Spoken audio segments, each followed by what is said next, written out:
আমি এখানে কিছু টাইট্রেশনের লেখচিত্র এঁকেছি। চলুন দেখা যাক টাইট্রেশন নিয়ে আমরা এ পর্যন্ত যা যা শিখেছি একসাথে সেই ধারণাটা আমরা কতভাবে প্রয়োগ করতে পারি। প্রথমে বের করতে চাচ্ছি এর মধ্যে কোনটা অ্যাসিড ভার্সেস ক্ষারের টাইট্রেশন লেখচিত্র। আমরা অ্যাসিডের জন্য এগুলো বের করেছি, কিন্তু ক্ষারের টাইট্রেশনের লজিকগুলো ঠিক অ্যাসিডের মতোই। যেমন ধরুন এটা অ্যাসিড টাইট্রেশন, কারণ কম পিএইচে শুরু হচ্ছে, আর সবগুলোতেই এই অক্ষরটাতে থাকবে পিএইচ। তাহলে সবগুলোতে পিএইচ লিখে দিচ্ছি। তো কোনো টাইট্রেটর বা রিএজেন্ট যোগ করার আগে সেক্ষেত্রে আমাদের থাকছে অনেক কম পিএইচ, তাহলে এটা আমাদের শুরু করার অবস্থার বিন্দু বলতে পারি। এই ওপরেরটাতেও শুরুতে পিএইচ কম, তাই বোঝাই যাচ্ছে যে দুটোই হচ্ছে অ্যাসিড। আর এপাশে টাইট্রেশন শুরু করার আগেই দেখুন পিএইচের মান বেশি, এখানেও সেই একই রকম, তাই এই দুটোই আসলে ক্ষারীয় দ্রবণ। তো লিখে ফেলছি, এটা হচ্ছে বেইজ, এটা হচ্ছে বেইজ বা ক্ষার। আর ডান দিকের গুলো অ্যাসিড টাইট্রেশন। যদিও আমরা আগে ক্ষারের জন্য করিনি, কিন্তু ব্যাপারটা মোটামুটি একই। অ্যাসিড টাইট্রেশনে আপনি শুরু করছেন অ্যাসিড নিয়ে, যাতে ঢালছেন শক্তিশালী একটা ক্ষার সবটুকু প্রশমিত করার জন্য। আর যখন সবটুকু অ্যাসিডই প্রশমিত হয়ে যাবে তখন আপনি পৌঁছবেন সাম্যবিন্দু বা ইকুইভ্যালেন্স পয়েন্টে। এই পয়েন্টে এসে সবটুকু অ্যাসিডই প্রশমিত হয়ে যায় এবং পরে তাতে আরও ক্ষার যোগ করলে এটা আরও বেশি ক্ষারীয় দ্রবণে পরিণত হবে। তাহলে এই অ্যাসিডের জন্য আমাদের ইকুইভ্যালেন্স পয়েন্টটা এখানে, আর এটার জন্য ইকুইভ্যালেন্স পয়েন্টটা ঠিক এখানে। আর এটা হলো দ্রবণের সেইটুকু পরিমাণ যতটুকু আমাদের যোগ করতে হয়েছে সবটুকু অ্যাসিড প্রশমিত করার জন্য এই পর্যন্ত আসতে। তাহলে এই দুটোর মধ্যে কোনটা শক্তিশালী আর কোনটা দুর্বল? তো দেখুন, এটার ক্ষেত্রে যখন সবটুকু অ্যাসিডই প্রশমিত হয় তখন আমরা পাই একটা সম্পূর্ণ নিরপেক্ষ দ্রবণ, তাহলে এটা অবশ্যই শক্তিশালী অ্যাসিড হবে। একটু অ্যাসিডও বাকি নেই, সবটুকু পানিতে পরিণত হয়েছে এবং দ্রবণের পিএইচ হয়েছে 7। তো আপনি বলতে পারেন কিছু নিরপেক্ষ অনুবন্ধী ক্ষার তো তৈরি হতে পারত।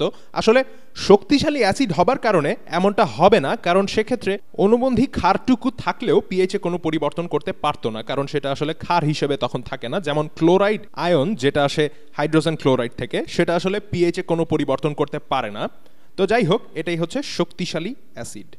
আর এক্ষেত্রে আমরা যখন ইকুইভ্যালেন্স পয়েন্টে যাব তখন সবটুকু অ্যাসিডই প্রশমিত হয়ে যাবে ক্ষারীয় দ্রবণ দ্বারা, এবং তারপরও ক্ষারও যোগ করলে কার্ভটা আরও উপরে যেতে থাকবে পিএইচ বাড়ার সাথে সাথে। কিন্তু ইকুইভ্যালেন্স পয়েন্টে যেতে যেতেই এক্ষেত্রে পিএইচ 7-এর ওপরে চলে গেছে, কারণ এক্ষেত্রে দুর্বল অ্যাসিডের অনুবন্ধী ক্ষারটাও পিএইচ বাড়াতে সহায়ক ভূমিকা রাখছে, তাই এটা দুর্বল বা উইক অ্যাসিড। আর দুটোর জন্যই আমরা এপাশে হাইড্রক্সাইডের ঘনমাত্রা বাড়াচ্ছি, হতে পারে সেটা সোডিয়াম হাইড্রক্সাইড যোগ করে শক্তিশালী ক্ষারের দ্রবণ হিসেবে। আবার এই ক্ষেত্রে আমরা শুরু করছি একটা ক্ষার দিয়ে এবং ধীরে ধীরে ঢালছি একটা শক্তিশালী অ্যাসিড, যেটা হতে পারে হাইড্রোজেন ক্লোরাইড, সেটা ক্ষারকে প্রশমিত করবে। আমরা আসলে হাইড্রক্সাইডের ঘনমাত্রা কমাতে থাকবো যতক্ষণ পর্যন্ত না সবগুলো হাইড্রক্সাইড আয়ন প্রশমিত হয়ে যায়, মানে সবটুকু ক্ষার শেষ হয়ে যাবে, যেটা হবে পুরোপুরি নিরপেক্ষ দ্রবণ। সবটুকু ক্ষারই প্রশমিত হয়েছে, সম্পূর্ণ নিরপেক্ষ একটা দ্রবণ আমরা পাবো। কোনো ক্ষারীয় অনুবন্ধী অ্যাসিড এখানে নেই, তাই এটা হচ্ছে একটা শক্তিশালী বা স্ট্রং ক্ষার। এটা একটা শক্তিশালী ক্ষার।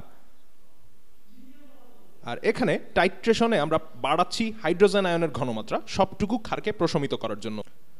আবার এখানেও একই অবস্থা, সবটুকু ক্ষারীয় দ্রবণ প্রশমিত আমরা করতে চাই, তাই এখানে শুরু করব।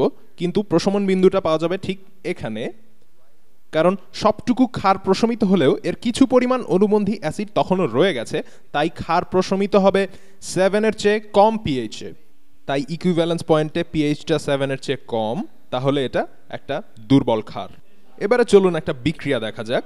একটা দুর্বল ক্ষার আমরা নিচ্ছি, ধরুন A-, যেটা সাম্যাবস্থায়, আচ্ছা আরেকটু ভালো করে রাখছি, ধরা যাক এটা সাম্যাবস্থায় থাকছে AH এর সাথে, কারণ আশেপাশের পানির অণু থেকে সে হাইড্রোজেন আয়ন গ্রহণ করছে এবং তাই এখানে OH-। তো ধরুন আপনি এতে হাইড্রোক্লোরিক অ্যাসিড ঢালছেন HCl, যেটা পুরোপুরি বিয়োজিত হয়ে দেবে হাইড্রোজেন আয়ন এবং ক্লোরিন অ্যানায়ন। তো যদি হাইড্রোক্লোরিক অ্যাসিড আমরা যোগ করি, সেটা সব হাইড্রক্সাইডকে প্রশমিত করে ফেলবে। যত বেশি হাইড্রোজেন আমরা যোগ করব, হাইড্রক্সাইডের ঘনমাত্রা ততই কমতে থাকবে। এবং যেহেতু বিক্রিয়াতে হাইড্রক্সাইডের ঘনমাত্রা কমে যাচ্ছে, আর হাইড্রক্সাইডের ঘনমাত্রা যতই কমবে লা শতিলের নীতি অনুযায়ী ক্ষারের বিক্রিয়াটা আরও ডান দিকে এগিয়ে যাবে। আর এখানে এটা বিয়োজিত হয়ে এটা দেবে, আর একটা সময় পর এগুলো কিছুই থাকবে না, এটাও থাকবে না, এটাও থাকবে না, রয়ে যাবে প্রচুর পরিমাণে এইচ। তাই ইকুইভ্যালেন্স পয়েন্টটা পার হবার পর যখন আরও অ্যাসিড আমরা যোগ করছি, এটা ততই অ্যাসিডীয় দ্রবণে পরিণত হচ্ছে খুব তাড়াতাড়ি, কারণ ইতিমধ্যেই AH মানে একটা অনুবন্ধী অ্যাসিড দ্রবণে আছে। তাই এক্ষেত্রে আমরা একটা অ্যাসিডিক ইকুইভ্যালেন্স পয়েন্ট পাবো। তো এখন একটা সমস্যা সংক্রান্ত আলোচনা করা যাক, কারণ এতক্ষণ যা করলাম সেটাতে কোনো পিএইচ এর হিসেব নিকেশ কিন্তু আমরা করিনি, শুধু একটা ওভারঅল আলোচনা করেছি। তো চলুন একটা দুর্বল অ্যাসিড নিয়ে শুরু করি। ব্যাপারটা বেশ সহজ, আর এটা আপনারা আগেও দেখেছেন। এক্ষেত্রে আমরা কিছু সংখ্যা নিয়ে কাজ করব।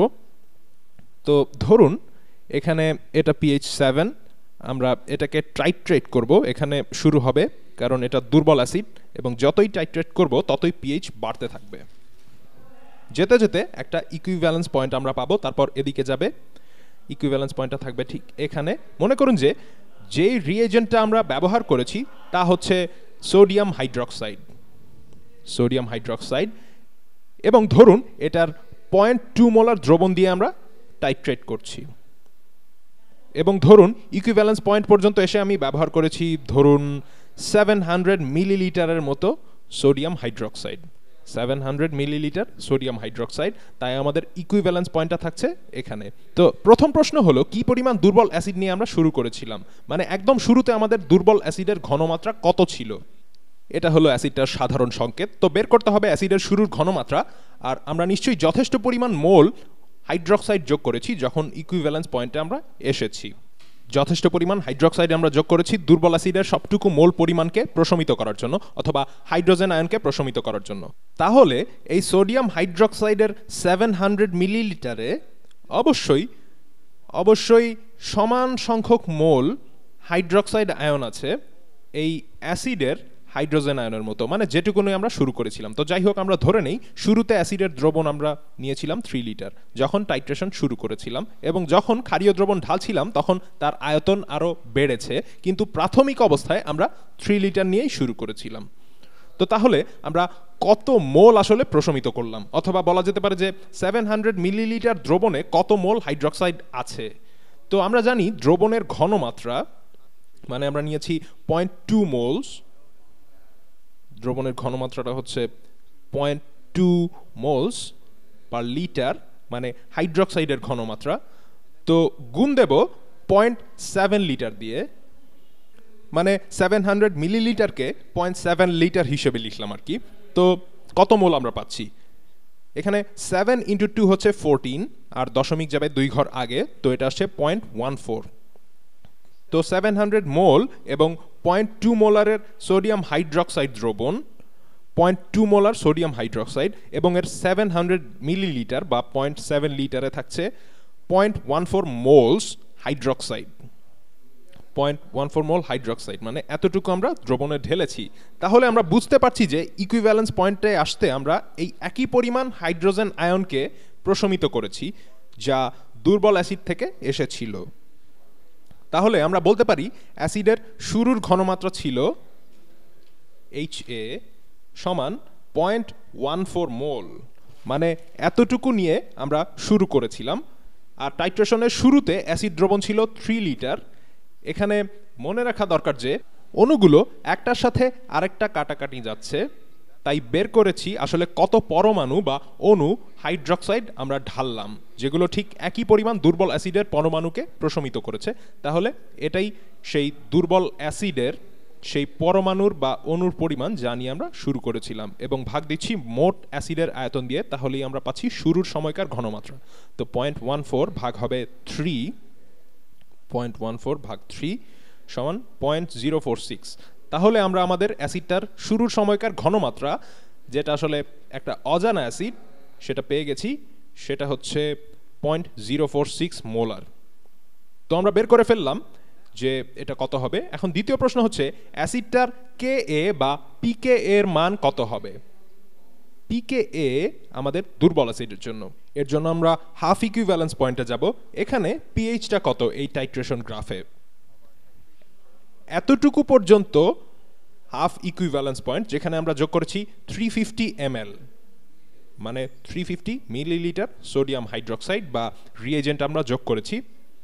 তো এখান থেকে যদি পায়ে যাই, তো মনে করুন এখানে পিএইচ হচ্ছে 5, pH is equal to 5 এবং গত ভিডিও থেকে আমরা জানি যদি আপনি হাফ ইকুইভ্যালেন্স পয়েন্টে pH এর মানটা দেখেন সেই pH সমান pKa যেটা আমাদের সাম্য ধ্রুবকের ঋণাত্মক লগ তো pKa আমরা বের করে ফেললাম যেটা হচ্ছে 5 তো এই সবগুলো টাইট্রেশন গ্রাফে আমি যেগুলো আপনাদের দেখালাম আমি এখানে দেখাতে চেয়েছি যে কিভাবে পরীক্ষার মাধ্যমে একটা অজানা অ্যাসিড বা ক্ষার নিয়ে সেটাকে শক্তিশালী অ্যাসিড বা ক্ষার দিয়ে টাইট্রেশন করে গ্রাফ আঁকতে হয় এবং কিছু পয়েন্টে কিভাবে প্রপার্টি ভ্যালু বের করা যায় মানে অজানা অ্যাসিড বা ক্ষারের ঘনমাত্রা এবং সেটা দুর্বল অ্যাসিড বা ক্ষার হলে তার সাম্য ধ্রুবকটাও বের করা যাবে এখন আপনি যদি একটা শক্তিশালী অ্যাসিড নেন আর বলেন যে আচ্ছা ঠিক আছে আমাদের হাফ ইকুইভ্যালেন্স পয়েন্টটা এখানে তাই এটা হবে আমাদের pKa কিন্তু না একটা শক্তিশালী অ্যাসিডের জন্য কোনো pKa এর মান হয় না একইভাবে শক্তিশালী ক্ষারেরও কোনো সাম্য ধ্রুবক হয় না কারণ শক্তিশালী অ্যাসিড বা ক্ষার পুরোপুরি বিয়োজিত হয়ে যায়